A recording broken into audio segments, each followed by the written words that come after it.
There are a lot of Bruce Springsteen Facebook groups. Some deal with people that are fighting serious illness. There are others that where you post ticket stubs, but Spring Nuts is my favorite Facebook Springsteen group. The people there are kind, they are loving, they are respectful with each other, and they all adore Bruce and his music. And a big reason why that group works is Howie. Howie is the warden, and he makes sure that all of us are behaving ourselves, that we are kind to each other, and mostly that we're having fun. Way back in the first year that I was doing the podcast, Howie joined me, and I'm going to replay that episode. We are still working on trying to get him back on the show because he and I need to catch up. But for now, here is all the way back from October 2015 my discussion with the warden, Howie.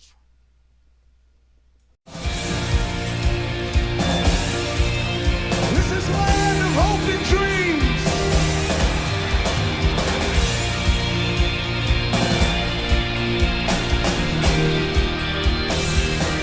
Come!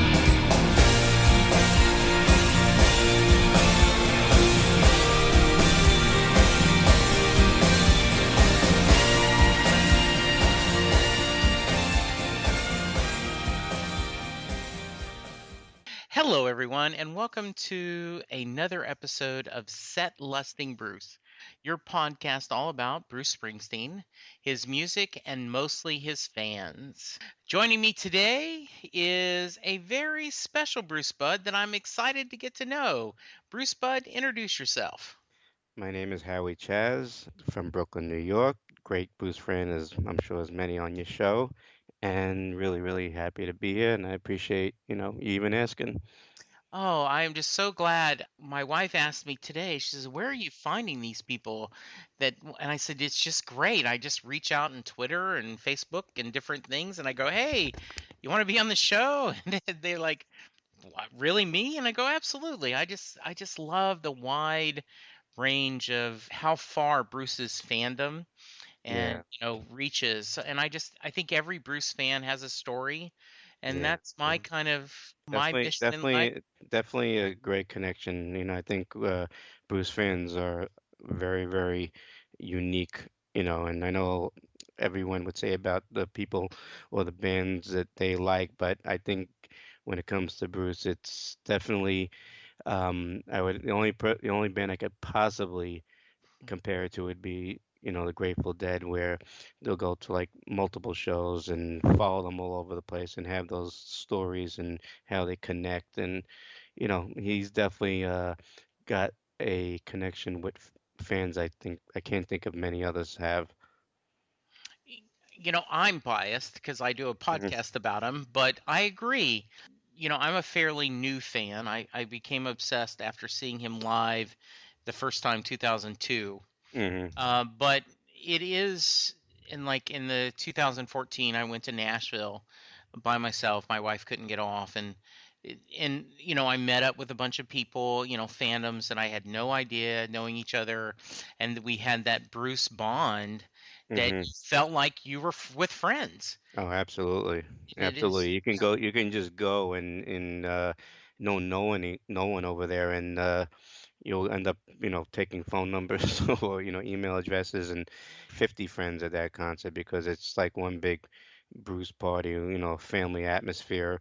And even there, the same thing like you're doing on your podcast right now is everyone has a story and everyone's sharing it right there and then. And I've seen him 50 times, I've seen him 40 times, and this is where I started and that's where I started. And, you just really have that connection. That's what I think Bruce is all about is his connection with his fans. Absolutely. Howie, start out with tell us a little about yourself. You said you're from Brooklyn. I Brooklyn, New wouldn't York. Yeah, tell that. yeah. Talk to us a little bit about growing up, musical influence, and how you found Bruce. Well, like I said, I'm from Brooklyn, New York. I'm 47 years old. I have a family here down here in Brooklyn. From the get-go, I'm musically attached. I am a writer myself, not my day job, but I've been writing since I was 13 and trying to finally put out a book, probably say hopefully by January of next year. It's lyrics and poetry. Oh, That's nice. Yeah, thank you. It's self-published thing. It's just more for me. An accomplishment, I could say, a lot like Bruce in some ways, where, I'm a perfectionist, so this thing Mm-hmm. is a work in progress. He definitely, without a question, I mean, funny story. I mean, how I started to get into Bruce was I didn't, I always loved rock, but I was always attached, ironically enough, to Barry Manilow. I know this is, makes a lot of people laugh who knows me. The reason why is because of some certain songwriting. Slowly, I got into The Who, which was my first rock, and then one day I was, when I was 13, I was by my uncle's house, he's like an older brother to me. And ironically, because it's this anniversary and it's, they're releasing the box set in December, Yes. he was playing The River, the album, just, Yeah. on his LP. And I think the song, I mean, I'm always pretty sure, and I was thinking about it over the weekend, the song was Jackson Cage. It just came on. And when it has that opening beats and, the guitar that just, it's like impossible not to just turn around and say, what the heck was that? I started listening a little bit more and a little bit more. And he says, take these albums home with you and just listen to him. Trust me, if you like The Who, you're going to love this guy. And it's okay. Again, I was only 13 and I knew Hungry Heart was on the radio, but that was, more of a popish thing for me. And, I liked it at the time, but, I wanted to see what this guy was about. My uncle said he saw him at the Palladium in 78, during the Darkness tour, and he says, Mm-hmm. you'll know. So he gave me Born to Run, Darkness on the Edge of Town, and he gave me The River. I started with Born to Run. Little by little, I saw how, for a 13-year-old, I can't really get the profound lyrics that he was doing at the time. I got instantly hooked when Backstreets came on. Yeah. And when that song came on, I think must have played it like 100 times because first of all, it had something to do, like, I was 13, I was hanging out in parks and friends, and I had that connection to the song where I was like, wow, this is me. Then I hit Jungle Land, and that just blew my mind. So once those two songs, I came on, and then I became my obsession started, and it was never looking back. I got into Darkness just as much, and The River was, awesome. What I used to do is then used to go down to, I'm not, sure if you're familiar with it, but, in Manhattan there was the Village. Okay. Sure. And the Village is where all these, specific record shops are there where you can go get your bootlegs. Okay. It's called Bleecker Bob's, and there was another one called Revolver. And I used to go there weekly and just, buy Bruce bootlegs. So what I used to do also when I came home from school, I Yes. used to go go straight to my room and I would lock my door. Well, not lock it. I shut my door, put my guitar on. What I would do is start playing my own. I would lip sync to the Bruce concert. Yes. What would happen? 11 o'clock at night, and I think I'm being quiet, and I'm just doing the silent version of this. My father would bust through the door and tell me, it's 11 o'clock, and I can hear every word you're saying. And I didn't realize I was being that loud, but that just shows you how much you just lose yourself in the music and in the performance that he does. I really became an obsession where I think my uncle, who, like I told you, introduced me to it, Right. was sorry that he did because to this day that's all I talk about with him. He never thought they would be creating this monster that he did. Thank you for that. There's so much to do, but I've got to go back to I graduated high school in 1977. Mhm. I am a child of top 40 rock, Mhm. and I loved and love Barry Manilow. And whenever I tell the story about listening to top 40 music, I always mention Queen and I mention Elton John, Hmm. and I censor myself and don't mention Barry Manilow because of the grief. Right. And which is a shame because the man has written so many great songs. Oh yeah, for sure. Even And I listen to him this day. Or I do anyway. too. And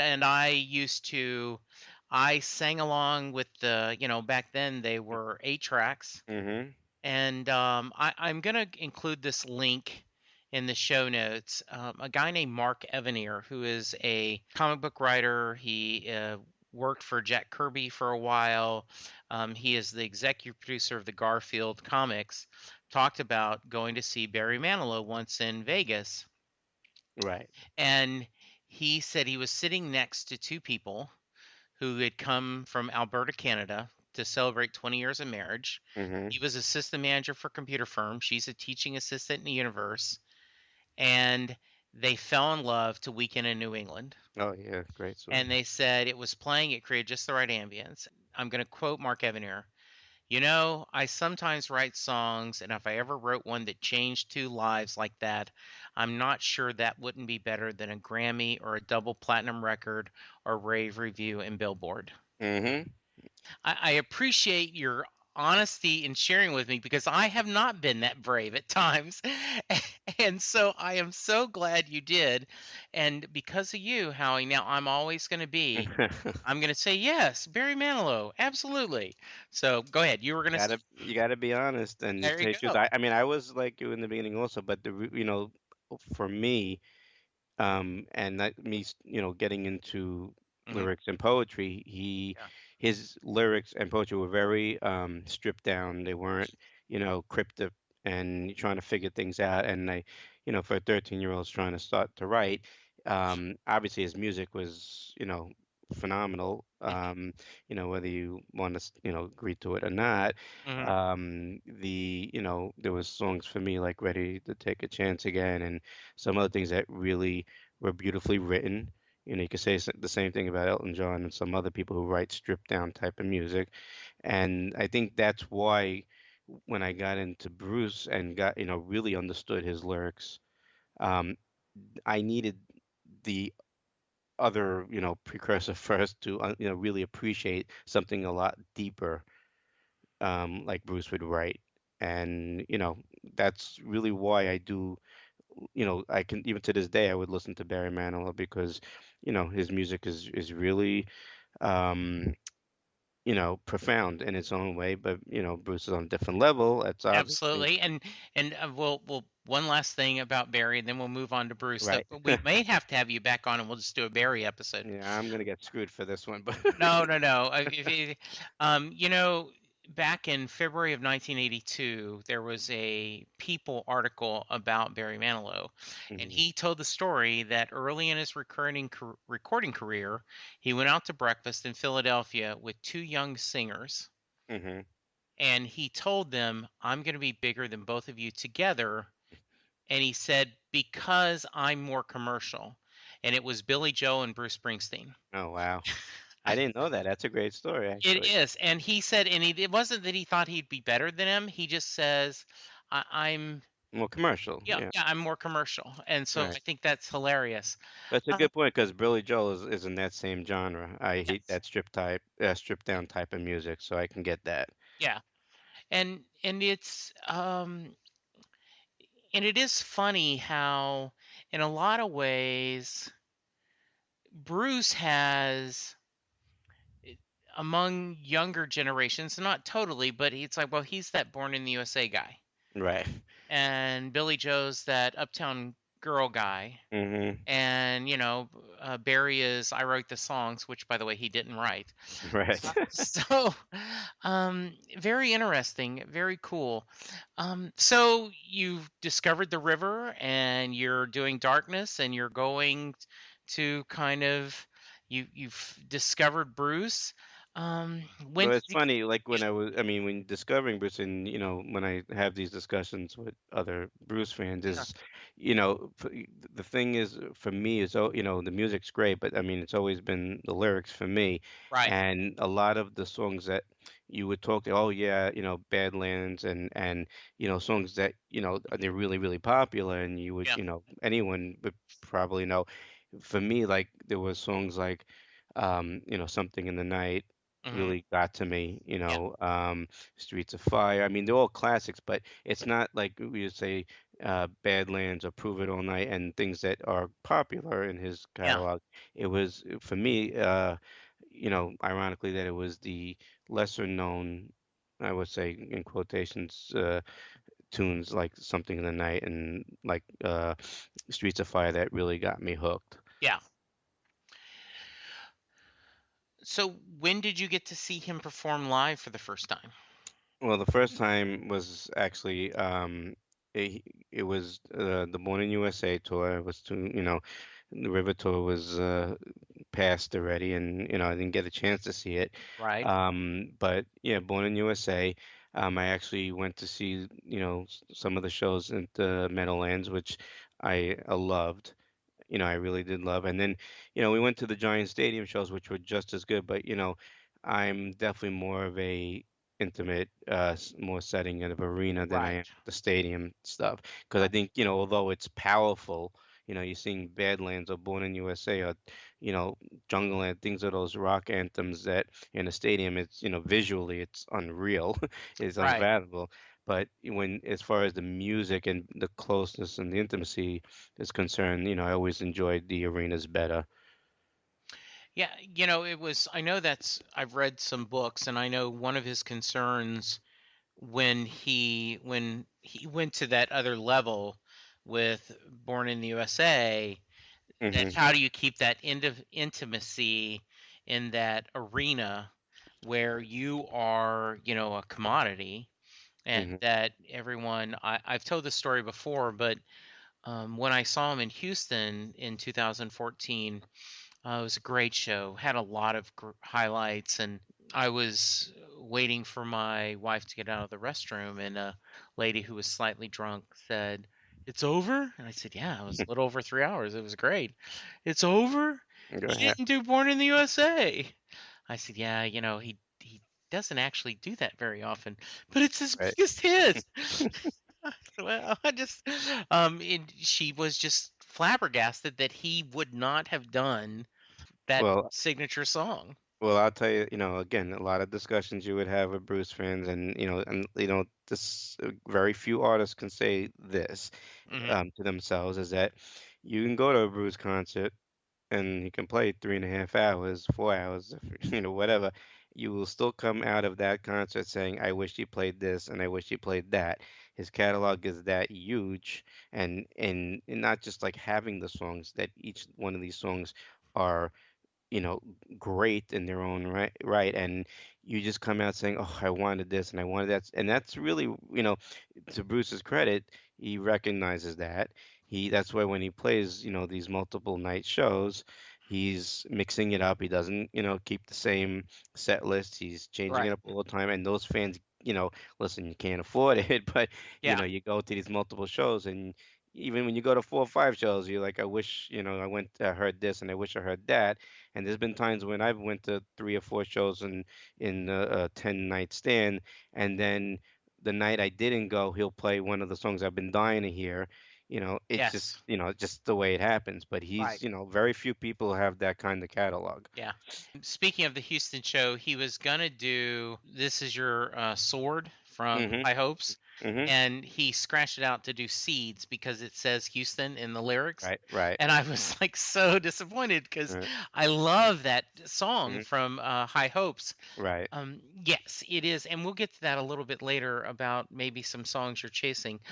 Hmm. You are blessed, Howie, that you are Yep. there on the East Coast. Hmm. As a boy who grew up in Louisiana and moved to Dallas, Texas in '86, I did not get as many chances to see Bruce. So, how many times have you seen him live? Well, I've seen him up now about 46 times. Being that I did, I am close to Jersey, Yeah. and I used to have an apartment down there.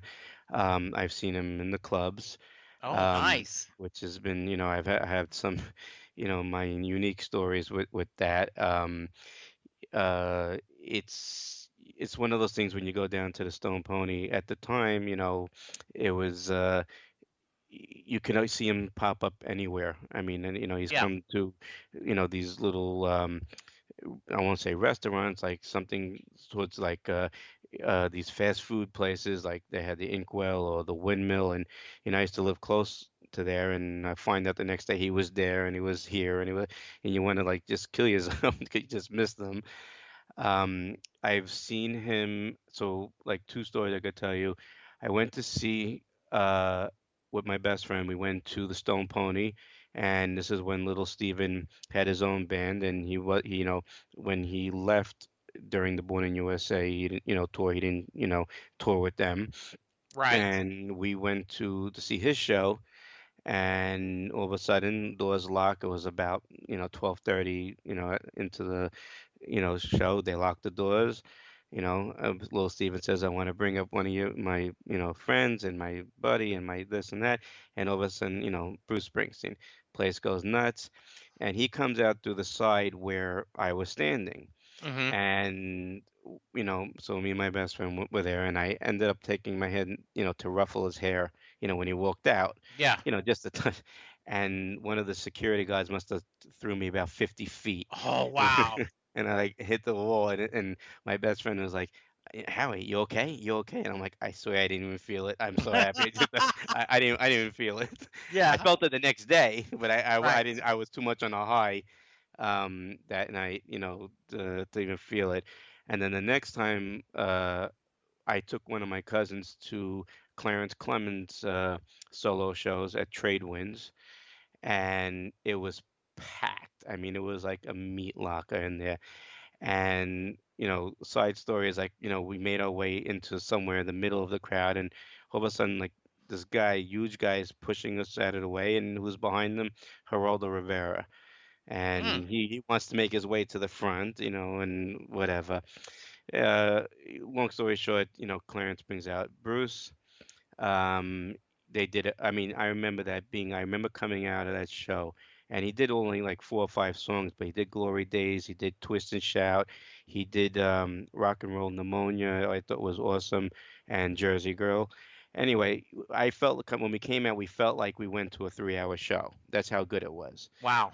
And so now I'm going back to Brooklyn. I'm on the New Jersey, Turnpike, and I'm with my cousin, but I'm flying because I'm flying in my head. I'm like, I was such on a high.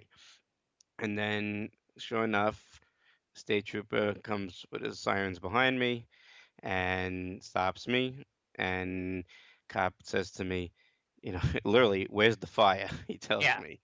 And I'm like, honestly, dude, I just came from a Springsteen concert. I'm just like, on a high. And he's just looking at me, shaking his head, and he's, license registration. He gave me the ticket. My cousin's looking at me. He's like, "Are you crazy?" I'm like, "I don't care. I'll take the ticket. It's all Yeah. worth it." That's the way you feel when you see him live. Absolutely. Wow, that's hilarious. Do you feel when you go to there, are you guessing? Are you thinking he may show up? Well, this is a sticking point that I have, and it's something sort of like sticks in my craw sometimes because Okay. you know, listen, we all love Bruce and we're Right. all obsessed and we all feel like we're his greatest fans, which is great. And listen, back in the day, for me, it was part of the lore. Of course, when I happen to love Little Steven's album Yeah. separately, but did I think Bruce was going to show up? I hope he should. Of course I did. Yes. And when I went to the Clarence show, did I expect him? We didn't have the internet back then where you get all these news things or whatever. You showed up and you rolled the dice. But Right. and I was happy when he get. But even today, it's like a lot of it. I see it on the internet. It's happened to me a couple times too. That where if you even like mention it, like I went to a Southside Johnny show back in February, and Southside Johnny was doing Bruce's songs. It was the night Yeah. dedicated to him.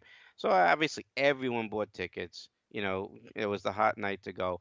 And, people, even I said, I like Southside Johnny, don't get me wrong, but am I thinking or hoping Bruce is going to come? Of course I'm going to hope that. Yeah. He's my guy.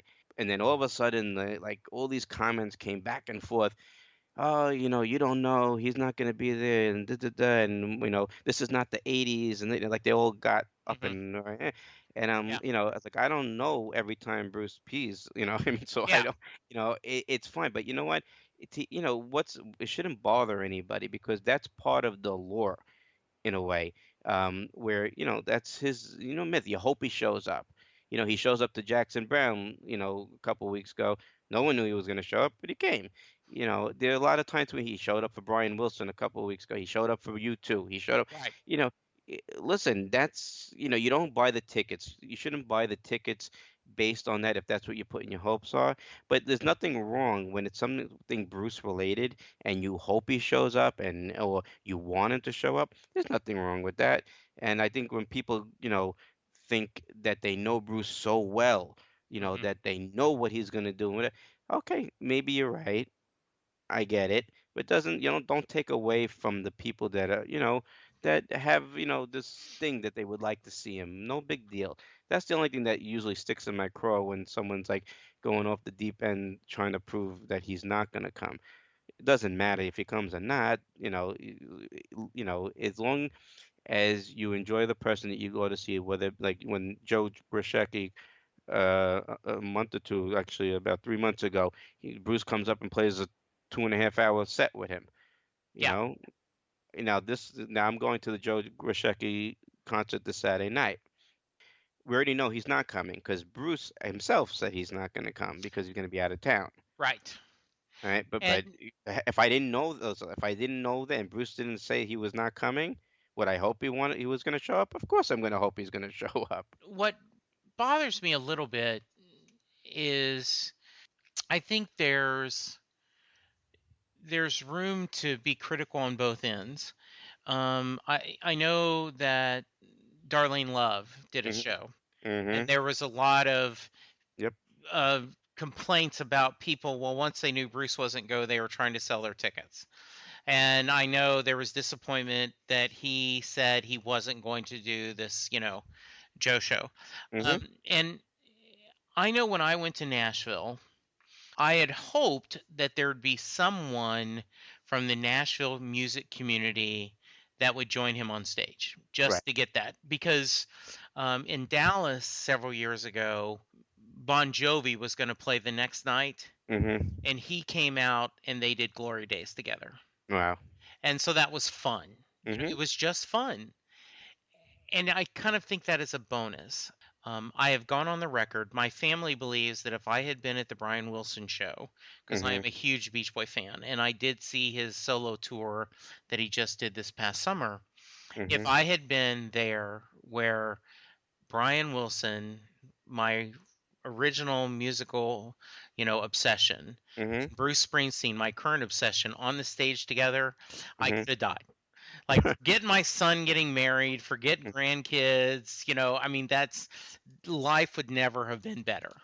What I think is wonderful, Howie, is because of the magic of the time we live in with phones Hmm. and cameras, we get to see him play guitar with Brian Wilson. We get to see him with Jackson Brown. And that is just kind of amazing. And in fact, we are so spoiled. I don't know if you see it, but when they talked about Jackson Brown, it was like right before his birthday. Hmm. Hmm. Somebody posted, and I'm looking for video pretty soon. Right. Not, I hope there's video. It's just, hey, let's do this right away. So yes. Well, listen, I mean, I mean, it's something that one of the things I do feel strongly about when with Bruce topics and whatnot. So we're going back to the Darlene Love show. A lot of people did buy those tickets in Yeah. hoping to see Bruce. And again, I don't really feel there's anything wrong with that because if you idolize someone, if he's your guy and whatever, and there's a chance. you don't know this till days before the concert comes. What are you gonna do? Wait for that to happen? Mhm. Yes, you buy. If you love Mickey Mantle, if you love, you know, anyone from sports, and that there's a chance that anyone from your heroes are gonna show up. Yeah, you may not be, you're not. It's not a knock on Darlene Love. I read all that stuff, and I didn't feel it was like Yeah. a knock on her. No. It was more of someone wanting to see their idol or their guy, and if that's an opportunity where it's a 50-50 sometimes, Right. you take that opportunity because this is your guy. Now if he doesn't come, you roll the dice and you lost. Yeah. But it's not a knock on Darlene Love and or Joe Grishecki or anybody else. It's just someone that who, if you idolize someone and he's your hero, and that hero may show up and he has a tendency to do these things, and he's affiliated with the album, he's Yeah. affiliated with Steve Van Sant, so there's a great chance he shows up. You buy the tickets when they come out, and then later on you find that he's not showing, and you sell your tickets. Obviously those people bought it for Bruce. But listen, I don't have a problem with that. It's Yeah. not a knock on Darlene Love. No, absolutely. And I would have I think you are exactly right. The idea is that's a bonus. Right. Like, I think it's going to be an amazing. Darlene Love was just on with Elvis Costello Mhm. on Mhm. the Late Show, and Yeah. But and it was amazing. And yeah. so, yeah, you want to enjoy that and see. So, Right. yes, I actually like, the music, not the first person, I'm not Bruce to me, but definitely yeah, love the music.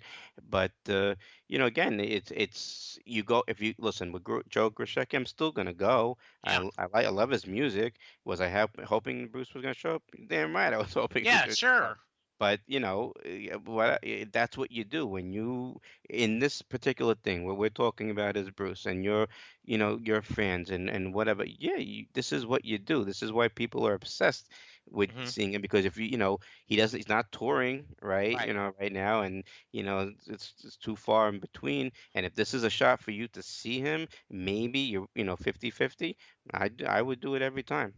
Absolutely. So you've already told me a couple of great stories. I love the speeding ticket. I loved you getting pushed by the bouncer. Yeah, Um, I didn't love that so much, but no, no, I guess at the time though you were feeling pretty yeah. good. Oh yeah. Is there any other shows that? Well, I have a lot of. I was luck. I've been lucky to Okay. have a lot of sort of connections to Bruce. First of all, I had a small snippet on in Springsteen and I. Oh, nice. Yeah, so I sent in my story, but there was something where they asked me to say 3 words that you felt, um, you know, Okay. explain Bruce, and I said working class hero, and they used it, Nice. and I got into that. Okay. Then there was a 1993 or 94 when he was doing the Human Touch and Lucky Town tour. Mhm. I happened to be sitting in front of Bruce's parents, Oh, and nice. that was cool. I mean, his mother was dancing the whole time, and I was one row in front of them. Mhm. His father at the time, he should rest in peace, was, just, he's Yeah. stoic, like you would think he'd be. Yeah. And I turned to his mother and I said, How do I have better seats than you?" And, and she laughed and whatever, and I left her alone. I didn't, Yeah. get to that. But Bruce was pointing to her the whole concert. I was making believe he was pointing at me, but I really knew he was Yeah. pointing at her. But you live in the moments. Yes. I also had the pleasure of I used to have a business before what I'm doing now. Mhm. Actually, now I run a tech department in a trading firm. But before I did this, I had my own retail stores where I used to sell, um, home furnishings and Okay. stuff to that. And one time I had Danny Federici came in this was early on, so we didn't have iPhones or anything like that at the time. We spoke for like good 15 minutes. Really, really great guy. Gave me his autograph, small picture, and it was Yeah. really nice. And then years later, I Nils Lofgren came in, and we spoke for a good half an hour, 40 minutes, and they were playing. My store was right across the street from David Letterman, so they were doing the show that night. I think that's the time when they were doing Murder Incorporated and Secret Garden when they Okay. got back together. Um, and I asked him if I can get in, but he couldn't. What he did do, he went back to his hotel and came back and he gave me a signed copy of his new CD that he was putting out. And he went specifically I didn't ask him for it, but he specifically went for me. We had a great conversation and talking about just basically, writing and, types of writing, which is really, what I wanted to pick his brain about. Sure. I, took a great picture, really, really, awesome. The best thing I could tell you, and I think this would, other than being part of the Leap of Faith um, video that he put out, I was in that as well, by chance, only because I was at the show when he did it, Oh, was nice. was the night I met Bruce. Oh, okay. And that is my, claim, that's my story, my claim to fame. Okay. Very nice. They were doing a benefit in Carnegie Hall. They were raising money for, uh, to put musical instruments in, schools. Okay. And it was a tribute to Bruce. It wasn't that Bruce was going to be there. It's a tribute to Bruce. Okay. They had Patti Smith, they had Steve Earle, they had some up and coming bands. And me and my best friend, the same one that I went to the other Stone Pony show, and this Mhm. was in 2007. This is right before the Magic album came out. Okay. It was a week before, and then it was a day before, and then the day of, my best friend calls me and tells me he can't go. His wife was pregnant, and he didn't want to leave her alone. I Mhm. told him he's got his priorities all screwed up, but anyway. Yes. Anyway, so it was too late really I tried to get rid of the ticket, and I couldn't get any because it wasn't Springsteen's show. It was a benefit Right. tribute. So I ended up going by myself, and I absolutely loved the show. Really, really cool. And then all of a sudden, towards the end of the show, we like to bring on a special guest and this and that, and all of a sudden Bruce comes out, and that was totally unexpected. And the place, went bananas, and the roof came off the joint, and he played Rosalita with everybody, but he played it with an acoustic guitar, which was something I never seen. And but it was Wow. really fun. I mean, it was all messed up because it's really, wasn't rehearsed or anything like that. But it was a great moment. Anyway, the concert ends, and again, I'm by myself, and everyone's filing out. I said, let me just walk to the front of the thing. I wanted to see the set lists on the floor, Right. So I walked to that, and I see it, and then all of a sudden I see the entrance where all the artists went out was Mhm. open. So I'm like, and then one of the guards come over to me and say, go, go Yeah. this way or that way. And I'm like, well, if you're giving me the choice, I'm gonna go the way these artists just left, and Yeah. whatever. So as I was falling out, I heard one of the people, when I guess they're part of the event itself, said, yeah, we're gonna have the dinner on the fourth floor. And I'm like, okay, that's where I need to be. Yeah, exactly. So, but I didn't have those laminated tags that everybody else was carrying. And, so whatever, I came out, and then security guard saw me and said to me, you don't have the tags, so you're gonna have to go, through the exit. It was like whenever I tell the story, I always like I think it was like a godly intervention, because Right. all of a sudden where she was standing, something happened like where it caused a commotion that made her leave her post to go see what was going on, which left me the entrance to the elevator. So I went in the elevator, and I was feverishly pushing the up button to, so this door would close. Thankfully it did. I got up to the fourth floor. I come out, and the first person I see, I turn to my right, and I see Bruce standing there taking pictures with everyone. And I was like, I mean, I just froze, and I'm like, so I told one of the guys, I said, please, please, please, I need you to take this picture for me, please. He says, sure, no problem. All of a sudden, Bruce goes, all right, guys, I'll see you later. And he goes into his dressing room. And I, I literally, my heart dropped. Like I just felt like the life was sucked out of me. Sure. I just said I gotta stay up here. So literally for about 30 minutes, 40 minutes, I was losing myself into crowds, just so I wouldn't be pegged without this laminated Yeah. thing to kick me out. I'm getting into conversations and they're looking at me like, who is this guy and why is he Hmm. here? Then about 40 minutes into this thing, they say, well, we're moving the dinner up to the fifth floor. Right. And I'm like, all right, I'm never gonna make it up to the fifth floor. I'm lucky I Sure. made it this far. They start filing out. Then there was a security guard in front of Bruce's dressing room, but he was like more of like I won't say senior citizen, but he was good 60s, Right. 70.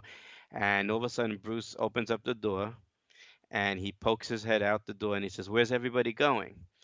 The minute that door opened, I blew by that security guard so fast. Right. And I literally turned them in a circle when I went. And, I got to be honest, when got into the dressing room, John Landau was sitting, on a couch, and there was some people, I guess, from the event. And Bruce got a little bit startled, and, rightfully so. Sure. Like, oh Um, no. Yes. yeah, no, no, I get it. And this is actually, I want to make a point after the story, just to Okay. say something. And when I was talking, I was so afraid that they were gonna throw me out real quick. So I was like talking a mile a minute. I don't even think it was English. I was just going, please, no, no, no, I want to take this big, please, no, no, I mean, whatever I could say. And I saw John Lander like cracking up. Bruce puts his arm around me Hmm. and says, "Come, let's take the picture." And we went outside, the dressing room. I gave the security guard my camera, and he's just shaking his head, smiling, Yeah. like what a unbelievable. And I thanked Bruce and I said thank you so much, for this and whatever. And I was beaming. I mean, I Sure. was beaming. I was so now that he goes, son, you got to go downstairs now. You got to go. So I'm good now. I'll go wherever you want me to go. Yes. I go down the elevator, which is the elevator that the artists were going down. So I go downstairs, and then as they're taking me out through the back entrance, I hear like there's got to be hundreds of people outside that door. I'm thinking reporters and camera crew or what, fans Hmm. obviously. And the door opens up, and all of a sudden you go like this big gasp, like they think someone's walking out, and then they see me, and they're like, oh, and I was definitely not the person they wanted to see. But I was beaming. And I guess the point I wanted to make, in general is like, listen, there's, I would, I would have definitely understood if Bruce said, no, Yeah. no, I'm not taking this picture the way you came in, and you startled me and this and that, and he would have rightfully done it. I would have been crushed. Don't get me wrong, but Sure. I would understand it, and the fact Yes. that he did not, okay, was even, more testament to the, who he is, what he writes about. It's not phony. Right. He is one of us, and I think he gets it. And just two other points I'm going to make is that, people ask me, well, why'd you do this? I'm like, listen, first of all, he's my hero, and this is, you don't know how many chances you're going to get at Right. this. Number two is that, listen, Bruce did it himself when he was trying to, meet Elvis Presley. Him and little Steven jumped over the fence in Graceland. They did. Oh yeah, that's a famous story. Right. Him and little Steven wanted to meet Elvis. Right. And this is when I'm pretty sure it was at the river, because he wrote a song for him that he wanted him to use. Not that that's what he did it, but he wanted to meet Elvis. They jumped over the Right. fence. They got caught. Bruce said, "I'm Yeah. the one who wrote Born to Run," blah blah blah, and all that stuff. They weren't going for it. They threw him out, and that was that. So Right. he wanted to meet his hero. I wanted to meet mine. You have opportunities. You need to take it. And but again, if you love someone, like if you, okay, let's say just as an example of Brian Wilson, and Yeah. let's say you met him on normal terms, Yeah. right, and he was a jerk, Yeah. you would be crushed Right. because he's someone that you admire. Right? And I know my uncle, the same one who got me into Bruce, when I was discussing the story, he told me one time, he big huge Yankee fan, and Right. he happened to see Mickey Mantle, and he brought his glove Yeah. and to get it signed. Unfortunately, Mickey Mantle was very nasty to him. And he told me when he went home, it was not just because the way he talked to me, because he had this image of him of being such a great guy and his hero and this Right. and when your hero does that, you know you lose faith, in a lot of what you believe in. And for Bruce to be the way he was, and he didn't have to be, that really just put another notch where I could say he's not phony. He is who he is. He writes what he writes, and he preaches. He walks the walk, and Yes. and it really put him on another pedestal for me, saying that the person that I'm listening to, the person that he writes that all the things that he writes about, he believes in, and it's not phony. That's a great story. Not only for you taking the bull by the horn, so to speak, and drawing it, but for John Landau laughing and then Bruce being kind to you. Well, yeah, Yeah, it was something that that's always. awesome. Yeah, it really was. Obviously everyone wants to meet Bruce, and I always wish, when I talk to all these people that follow, my Instagram stuff, I want that for them because I know what it was for me. It's just a great thing. And you see all these pictures on the internet, how he stops and takes these pictures with just anybody. But for me, like I said, the thing that solidified it for me was just the way he accepted it and didn't say, well, you know what, the way you handled this was not the right way, so no, I will not take the picture with you. Right. Went a long way with me. Meanwhile, just to finish that story, so now the next, I send this email with this picture to all of my family, and everyone's, thrilled for me, knowing, how I Yeah. idolize the guy. But my best friend, who was supposed to come with me, I send that picture to him, and all I got back was three letters, and I know I'm not gonna say this, but you'll figure it out Yeah. yourself. Was WTF? Yes. Now I'm like, did your wife give birth? He goes, nope. I'm like, well, this was not a good choice. Oh, you may have made the right call Right. for your family, but yes. Oh, wow, that is a wonderful story. Right. That is greatness. Like you can't beat that as far as a highlight of seeing him live. So how about any specific, you've talked a little bit about early albums or songs, but is there something that of his music that is a specific means a lot to you, kind of a personal anthem or something you think about a lot? Yeah, well, there's one that recently. I mean, everyone has their thing. I tend to, even more so as trying, being a writer, is that I tend to gravitate more towards the darker stuff. Sure. You know, things to, like One Step Up, Stolen Car, a lot of the ballads, Yeah. really. But I think the one that he's written, and it's funny because it's fairly new. I mean, considering we're talking about like Yeah. from the 1999, Hmm. but I think it's one of his best written songs post Classic River Yeah. Darkness albums is Land of Hope and Dreams.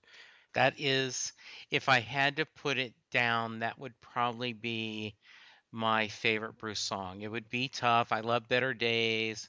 Who doesn't love Thunder Road? Yeah, no, But, that's the but, classic. But you know what? The thing is, the message for me, and it's, because I believe, I'm a very strong believer in this, that, we shouldn't judge, we shouldn't, make right. assumptions, we shouldn't, and those lines, saints and sinners, losers and winners, whores and Yes. gamblers, all that stuff. And it just, basically saying, listen, you know, we accept everyone. Yes. And we don't, that's the way it should be. And that's why dreams will not be thwarted, faith will be rewarded. It's a very, very profound song. It really hits me a lot, when I hear, Hmm. because I stand for that. I don't believe Yeah. in, discriminating against anything, and, we shouldn't judge. So that one definitely, when I look, hear it and whatever, to this day, it sort of like hits a good note with me. I was lucky enough, my closest I've been to brush with fandom fame is E Street Radio had me on to be the boss. Oh, nice. And Landed Hope and Dreams was one of the songs I picked because, as I said, when one of my best friends died unexpectedly, I'm sorry. I spoke that at his funeral. And then at my dad's funeral, I quoted Land of Hope and Dreams. And as I said on that, I hope years from now, my son will quote it at mine. It is just That should be when you're 120 years old. exactly, yes. I do believe it is. so powerful. We've had different difficulties, like all families do, and the idea that tomorrow there'll be sunshine and all this darkness past Yep. is just really, really something special. It's really, something, he's written a lot of songs that definitely have Yeah. an attachment with me. And Hmm. a lot of times when I post these things, whether on Instagram or Facebook, whatever it is, the Yeah. Bruce photo lyrics that I do, there's a lot of, it's funny because there's so many songs that you feel that Yes. Bruce wrote for you. Somehow he wrote it for you. And there's a lot of them for me that I feel that way. Again, it's just like somehow he knew. I often use the term he's like our rock and roll therapist. Yes. And it's just it's again a testament to his genius of writing. How so many songs that you can bring. Everyone has their favorites and whatnot. Again, I tend to go towards the darker stuff, but Right. I love my rockers as well. I remember when back in 1984, when I went to those places in the village, I had, Murder Incorporated wasn't released till 20, 30 years later, Right. but I've had that bootleg, way back when, and I must have played that thing.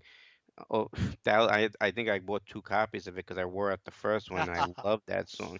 Yeah, but there's so many things that, so many songs that have a lot of meaning and attachment, and it's sometimes when I post these things and I write my little takes on them or messages with Yeah. them, a lot of people who sort of message me about it and how certain things get them through. Yeah. That's how powerful Bruce's music is. It really gets them through certain things and makes them some kind of consolation or hope, Yeah. that it's a lot of them. I totally do. So, Howie, why did you, or what got you to start posting on Instagram and Facebook as you talked about these lyric photos and different memes that you've done? How did you decide to start doing that? Well, I saw a lot of them on, and I loved them. But there weren't. I always felt there wasn't enough of them. Right? At least of the songs that I loved and whatnot. It's really not that hard to do. It's not they're not brain Yeah. surgery, that's for sure. But the thing is that it was also part of my creativity, trying to always, up it. And it was definitely something I enjoy doing. Something that's, it challenged me to try to figure out, find the song in the right Right. picture that would sort of go with it. In the beginning, I would just, you know, take a lyric, put it on a picture that I felt was, appropriate, and then put it on, and it started to take off. And then I started, there were certain things, there was certain, I guess people started like uh, sending their, comments on it, and you know, it's sort of I don't know, like lit my fire, so to speak, where I Right. wanted to address something. And I try not to address a lot of them because, you really don't know who you're talking with and whatnot. Right. But, there were certain ones where they come up with things such as, depression and, a loss of a loved one, God forbid, and Right. that nature. And then, I started to give my own, takes on it and whatever. And it's sort of, that's when it really started to take off, is when I started to attach some of, those lyrics to today's world and what we Right. go through and what. And I think that was also something that um, people like to hear, when they Yes. feel like the lyrics attached to them, but that someone, gets what they're going through sometimes. And I'm really glad that people like them. I always got, positive Right. feedback from it. It's fun for me. It's not Yeah. something that takes me hours to do. But and also I made a lot, this was the probably the best thing I could say about it, that I made a lot of new friends through it, globally. Yes. And that's, always to find more Bruce friends and be able, because you can't talk about Bruce to just anybody. If you're not one of him, then they don't get it. They just think you're crazy. S- So, So I'm going to tell you a quick story, Howie, because I totally agree with you, and that's why I'm doing this podcast. So I do a Doctor Who podcast, and I have a very good friend, Charles, who I record with, and there was um, Under the Flood was the episode of the series, and I sent a link out saying that how am I not going to quote, Lost in the Flood during the discussion? And he tweeted a Peter Gabriel song and said, well, you could quote this one. And I said, why would I do that? And so in the podcast, he was like, well, there would be people that argue that, Peter Gabriel's better than Bruce. And I went, okay, look, that's like saying Aquaman is better than the Flash, and the Flash is his Right. favorite character.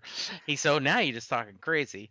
I said, you just don't understand, Charles. And that's why I do this podcast, because I love talking to other Bruce fans and sharing that joy. Yeah. Um, the same reason I get a creativity out of it, but I Hmm. get to share the joy. It is so much fun to sit down with someone like yourself, and talking about, how Bruce has affected your life, and Hmm. your adventures. It's just so much fun. No, I appreciate it. I Yeah. mean, I totally can relate, Yes. to what you're saying. Even my sister and my mother, they always say, "Hey, what is so great? Why are you so obsessed?" And I've bought them tickets to Yeah. shows, and listen, they're not the Bruce fans that I am, and Right. whatever, but they got it. Yes. They understood it. In fact, I had them, just even watch, some of the things on YouTube and whatnot. And my mother's like, he's 60 something years old and he's doing this. And I'm like, yeah, and this is what he does every night. Well, that He never mails it in. This is every night. Yes. My wife says the same thing. She saw him in 2002 at the Rising tour. It was okay. I mean, she thought it was fine. But then in 2012, we drove up to Cleveland to see him as kind of a couple's vacation, and she Hmm. had done a lot of research. We were going to do bourbon tours, and we were going to see Bruce. So it was our bourbon and Bruce tour. So I had done a lot of walking so that I could, walk all the distilleries and be in shape. And she listened to a lot of Bruce music. And when she came out of the show, she says, I don't know if I've become a Bruce fan, but I have become a fan of seeing him live, and he may have spoiled me for any other band. That's actually really well put because, again, like I said, it's not just a performance. He sets a bar that not Yes. many people can match. Well, she can't imagine he's that old. She has a huge crush on Max. Oh, She's, and she's just like, I can't believe that these guys in their 60s are just that kind of energy for 3 hours, hmm. and it's just amazing. So, yes. Yep, absolutely. So, we're all hoping he tours next year. That's the Um, hope. is there a song or two that you have never got to hear him perform live, or you've only got to hear it a couple of times? Well, it's funny because that was like when you sent me the format of the Yes. show, and I was going over and I said, this is a great question for me because I'm always listening to him, and then I sort of like this is where my creativity was kicking in again, and I Right. took it to a different level. But so again, so it would be like a two-part question, and I was Okay. going to so my thing would be, okay, if it was a Bruce related, I mean Bruce written song, I should Right. say, and I didn't get to see it yet. I actually had really about five of them, but the thing is that I think one, two, yeah, two of them have never been played anyway, so Okay. it'll be a debut for him too. So we've got Um, time for all five if you want to share. Okay, so it's The Promise, which I've never got to see live, but I know, he's done, and it's, I That think, also one of my favorite songs. that is on my list as well. And then Preacher's Daughter. It's an outtake that he hasn't Ah, released, okay. which I still to this day haven't, even on the Tracks album or, all these box sets that he's Yeah. put out, he still hasn't released that, which is strange. Then one of my very, very personal favorites is Life Itself, which he's never Okay. played live. Okay. Would be Happy as well. All He's never right. played live.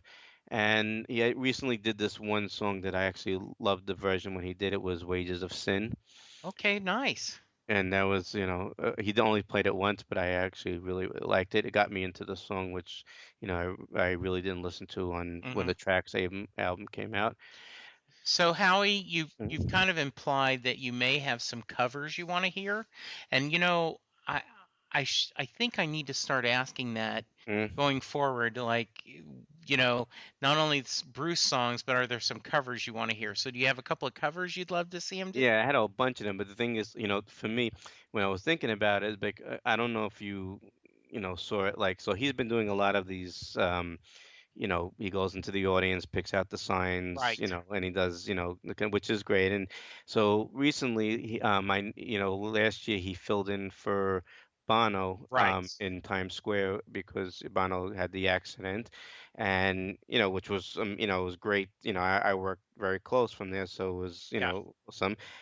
I just felt like, I still haven't found what I'm looking for was awesome. I thought Where the Streets Have No Name was out of his, range. Right. So, I'm honest about it. Listen, I love Okay. Bruce, but I'm honest, it wasn't his, in his range. So then I'm looking at what songs that I would he do well, which Hmm. do I think he would be able to hit that, or it would sound like him. And then I came up with a couple of them, which I felt was, lyrically also would be great. Would be Baba O'Reilly from The Who, Yes. because I think he would, be able to hit that.